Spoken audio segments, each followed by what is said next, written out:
All right, guys. It's not perfect. Our studio is pretty ugly. I'm sitting on an old, worn-out Dollarama lawn chair that is faded. It used to be red, but now it's pink.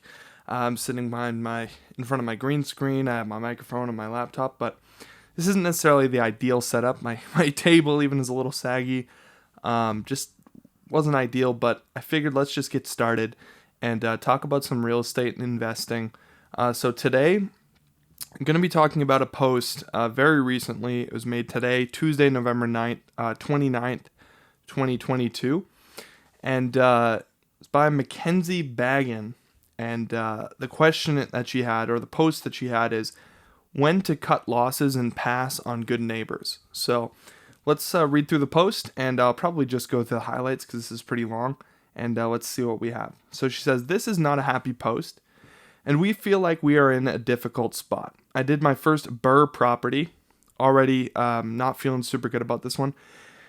And things have been tough from the start. I was able to get the property renovated, refinanced, and listed with a property manager. Well, that's good.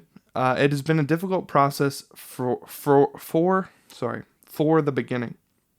The repairs were more than estimated, and the refinance came in at not a good rate.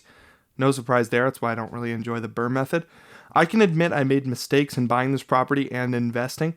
You probably didn't, honestly. It's just a really tough and high barrier of entry method.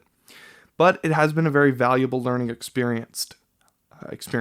I am in the process of getting it rented with a property management company. That's good. Unfortunately, when the property manager was showing, they found the property had been broke into and trashed. Looks like some teenagers came in and messed the house up. The management company was good and contacted the police for a report. We're going through insurance for repairs. We feel upset and saddened by the news, of course. We feel like our hard work has been torn down. It just plain sucks, but we know that these risks are involved in real estate investing, and we were just unfortunate. The property is in a bad neighborhood, and it has been difficult to rent. We've had no applications in 3 months despite lowering the rent rate. The latest rent reduction would not have us cash flowing at all. We would be okay with just having the mortgage and expenses covered, but now that the broken into and trashed, we are thinking about cutting our losses and selling. We will go through insurance to have the property repaired, but we are worried that it will just get broken into again.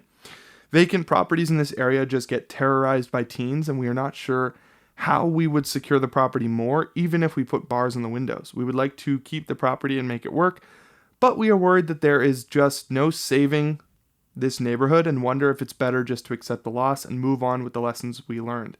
Does anyone have experience with cutting your losses on a property and getting out? Should we keep trying to fix it and get it rented not very good copy on this, even though the area is not improved, or at least won't turn around for what we can see? Can you carry forward real estate losses on your taxes? Do you have to write off all the losses at once, or can you do it over time? Figure if we cut out, we can look for a silver lining somewhere and save a little on the gains from our other ventures. Well, that's a good idea. Any thoughts, comments, or just support messages is greatly appreciated. Thanks. So I'm just going to go through these first. BRRRR strategy right off the bat.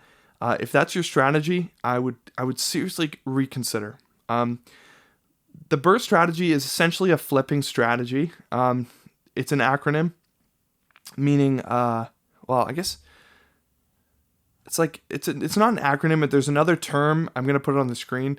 When you make a word that you pronounce out of letters rather than like just saying the letters, like NAACP. If you say the word out, like burr, then there's another term for that. I'm going to put it on the screen. Sorry, just a departure, but I did my first BRRRR property and things went right. Yeah, so things are going to be rough from the start when you do a BRRRR. And the reason is, there's many reasons, but the first one is you're entering into a field with an extremely high bar. And if it's your first time and you're expecting to actually pull this off, you're setting yourself up to be disappointed. And especially if you're taking out the debt, up to your gills to get it done. This is why I don't recommend property investing for people with no money. If you're broke, this is not the right spot for you. Team up with someone that has money, but don't come in as an investor, come in working for them. Like maybe if these people had, it seems like they had some money, don't go in thinking you're going to do a BRRRR. go in thinking, I'm going to learn, I'm going to gain experience from this property, I'm going to pay a tuition, and, if I end up making a little bit of money, that's great.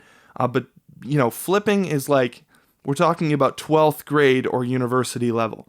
You don't just straight off the bat go there. You need to go through the grades. So I think right off the bat, she had bad expectations. It's one of the problems I have with bigger pockets is that they really encourage this strategy. And it's an advanced strategy. If you don't know, BRRRR stands for buy, renovate, refinance, rent, repeat. There's 4 R's, I believe. I might have gotten those mixed up in the order, but I'm pretty sure those are them. And the point is, she did what the strategy explains. She bought it, she renovated it, she refinanced it, and then she listed it, expecting to rent it. But just, we're going to go over the other problems she had. But right off the bat, she had a problem renting it for the rate that she thought. And this is the issue. If you go in thinking I'm going to elevate rents, like, do you know for a fact what those rents are going to be? Do you know the area well enough to say, for sure, this is what this is going to rent for? And the other problem I see a lot with this method is there's a reason why these properties are not in mint condition. Like, they're usually not in the best part of town. They're not in the best rental part of town. The rents probably aren't going to be the highest. If they were, the property would command a pretty good price. So the fact that you're getting it for like 60 or 70% of what you perceive the market value to be means that something is not going with the property. Physical condition is probably going to be bunk. Tenants are going to be bunk if there are any. In this case, it didn't seem like there were any tenants or they evicted them, which again, I think that's an error. If this is your first property, you're essentially coming in on the ground floor with no revenue day one. And like I said, you're entering at a very high level. So I'm not surprised that she was, let down. The next part, she found that the property had been broke into and trashed. Really, honestly, I can't really relate to this too much. Like in our market, in the Sudbury, Ontario market, crime is very, very rare. Especially, property crime is relatively rare. But break-ins are very, very rare. I lived in, what is most certainly the worst area in Sudbury for over a year. My wife and I never had a problem. We barely even locked our door. And I'm not saying that to brag. It's just when you know the people who live around you, and especially like in the same building, we lived in a multiplex, you just really don't feel that at risk. And when you're as a landlord, you shouldn't feel that risk either. What starts to worry me is when you start taking on these tenants who are kind of shady, you don't do correct background checks, you don't have a good property manager keeping their eyes on the property, making sure stuff isn't deteriorating, like not just the physical condition, but I mean the state of the property. You have to make sure it's not physically deteriorating, because typically teenagers, I wouldn't be surprised if these teenagers had been to that house before. This is really typical. It could be that they just saw that the property was vacant and they thought, hey, this is a good spot to party. They jimmy a lock, or they find it unlocked and they go right in. But more often than not, they've been to these, abandoned houses before. This happened to one of our properties a couple years ago. It had been kind of a really rough house, and people, like the characters renting the house, were not the best for quite a while. So when the person bought it thinking, I'm going to renovate this, flip it, sell it for a huge profit, right away they had problems where almost every night someone would find an open window, someone would jimmy a lock, come in and spend time in the place, even though they were in the middle of renovating. And this is the problem. So just because you buy something for a really cheap rate doesn't mean you're necessarily getting a great deal for the reasons that I've gone over. The other one is, it sounds like the property manager is just like having a rough time and it's not their fault. But my question is, were you communicating with the property management before you bought it? And did they tell you that was the rent it would command with those renovations? This is another misleading thing I find very often. People will, I'm going to try and explain this because it's kind of a high level concept, but hopefully I can explain it simply. It's essentially, you take like the rents from a nice part of town accidentally, and you think, if I had a similar apartment in not so good a part of town, it would rent for the same rate as the better area. Now, the reason you make that fallacy is because typically the apartments in the not so good areas are not going to be super, super nice. Like, they're not going to have marble countertops. They're not going to have nicely renovated apartments. But in the nicer areas, they will. So you see the differential in rent, and you immediately think, if I renovate this not so nice apartment in not so nice part of town, it will command the same rent as this other part of town. I'm not saying that's 100% what happened here, but that does happen. It's a fallacy that we see, especially if you're not familiar with the area. If you're investing from outside of Sudbury, definitely could make that error. Sorry, I had a little Freudian slip there. So obviously they're going through insurance for repairs. That's good. If you can, claim those repairs, do be wary. You could be setting yourself up for a nightmare if insurance goes up because of that, right? You're in not that great of an area to begin with. Insurance might not have caught on to that, especially if your insurance agent is just looking at, insurance rates in that area. Maybe they're mostly single family homes, which have a lower rate of break-ins, things like that. And when they see that you've been broken into, they'll want to raise the rate. So just like car insurance, you need to be careful with that. She is correct in the last sentence of the first paragraph. She says, it just plain sucks, but we know that there are risks involved in real estate investing. We were just unfortunate. What I would add to that is there are risks, especially associated with the BRRRR method. That's the riskiest, or one of the riskiest methods of real estate investing. So it's not just real estate investing in general that's risky. It's you took on probably the most risky real estate investing strategy, and you were unfortunate. So both of those things are true. She also said they had no applications in 3 months despite lowering the rent rate. Now, I'm not saying this is for sure, like I said, but it sounds like this is a single family property. Again, if this is your first ever rental property you're buying, I would avoid a single family property for this exact reason. If it goes unrented for 3 months, in the Sudbury market, you're probably talking about $6,000 over the course of 3 months, plus utilities that you're paying, whether you're heating that house in the winter or, the electricity just to keep the furnace running and everything else.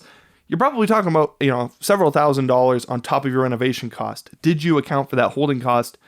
And if you didn't, or if you borrowed yourself up to the gills, you could be in some trouble.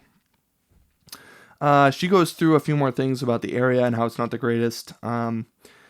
She mentioned something I thought I would talk about. She says, we would like to keep the property and make it work, but we are worried that there is just no saving this neighborhood. Don't get into real estate investing to save a neighborhood. Get into real estate investing to build wealth. Get into real estate investing for a safe way to generate money, supplemental income. Actually, I don't even recommend that. Just a way to generate wealth is really the way you should think about it. Long-term perspective. You're not going to change the neighborhood. The neighborhood may very well change despite your best efforts, but it's not going to be you. It's going to be larger market effects that you're probably not going to have a very big influence on. So she says, does anyone have experience with cutting losses on a property and getting out?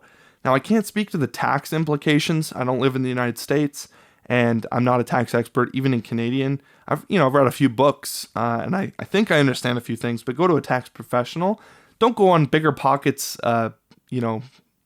forum for tax advice. Talk to your tax person. She says, should we keep trying to fix this place and get it rented, even though it's not improving? Like I said, don't try and save the area. Should we cut our losses? I think in this case, you went in thinking it would be a BRRRR. You should cut your losses.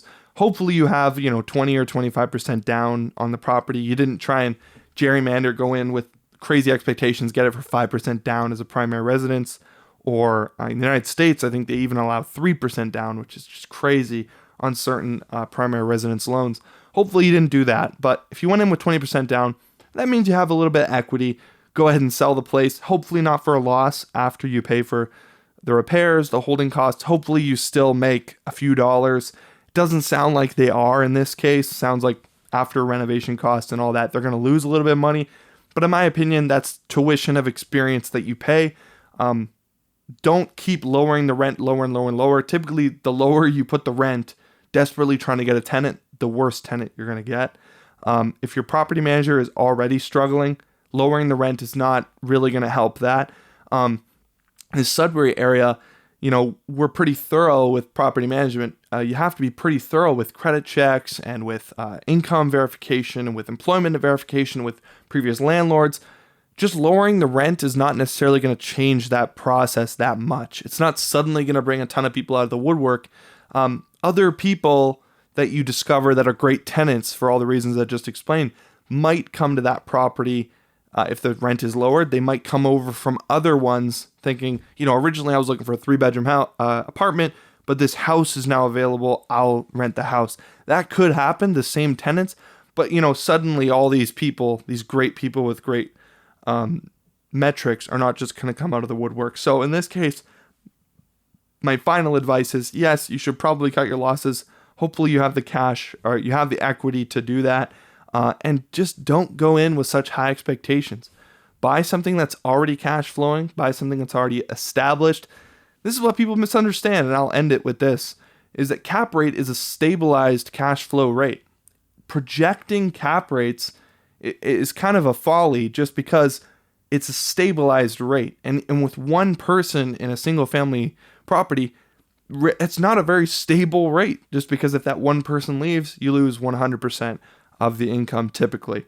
So hopefully that was interesting to you guys. This is Talking Real Estate in Sudbury, and I'm Zachary Ireland. Get in contact. In the description, there's some information there, and we'll talk to you guys on the next one. Bye.